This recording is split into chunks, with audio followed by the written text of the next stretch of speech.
sommes à Art Paris 2012 sur le stand de la Galerie Guillaume qui présente cette année des univers très variés mais qui ont comme point commun la gaieté, la vitalité, pourquoi pas la rêverie. Alors Nelly Allègre, vous êtes assistante de Guillaume Sébastien. Comment se sont faits ces choix et quelles étaient les principales motivations ? Alors, nous sommes dit cette année que sur Art Paris, nous présenterions des artistes qui auraient tous le point commun de nous faire rêver, de nous faire également voyager et on a voulu prendre le contrepoint de ce qui se fait en ce moment. On voit une création assez sombre, assez noire, et justement nous avons voulu présenter des artistes très colorés et faire un rêve autour de ces artistes sur ce stand. C'est votre réaction en quelque sorte à notre époque de décadence.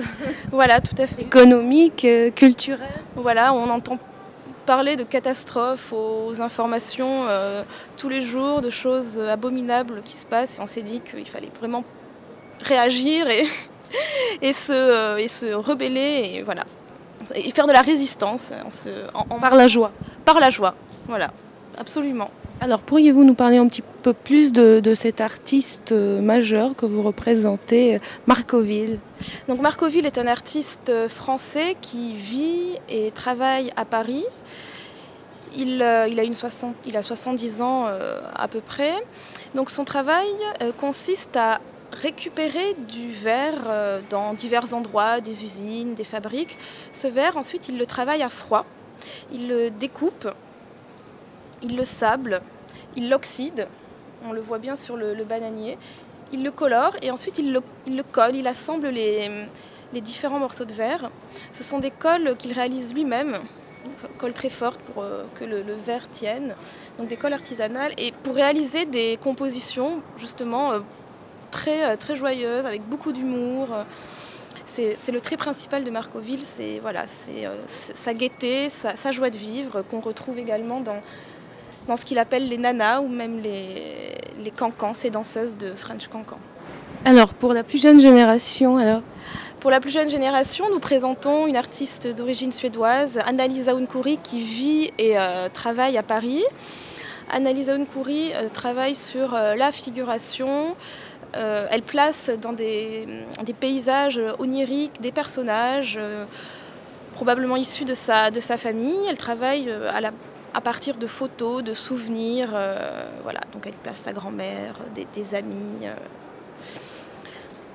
Également, nous présentons une très jeune artiste chinoise qui encore étudie à l'école des Beaux-Arts d'Angers, qui s'appelle Tian Tianchu. Je crois qu'elle a été repérée à Montrouge, c'est ça ? Elle a déjà exposé au Salon de Montrouge, effectivement. Nous l'avons auparavant exposée à la galerie lors de l'exposition Place aux Jeunes en septembre. Et cette fois-ci, sur Art Paris, elle nous fait découvrir ces univers, ces villes notamment italiennes.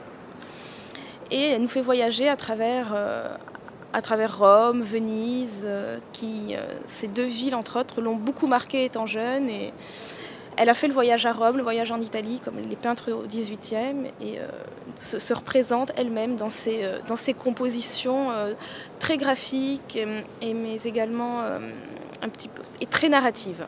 Oui. Voilà. Et puis l'artiste polonais ? L'artiste Witold Pizik, d'origine polonaise, qui également vit et travaille à Paris, lui travaille autour du corps de la femme, de la sensualité que l'on retrouve de dos, avec une nuque dégagée, des cheveux déliés ou bien de face. Il utilise des couleurs très saturées, très condensées, beaucoup de couleurs chaudes. Sa technique est la suivante, il peint sur du craft qu'il maroufle ensuite sur toile.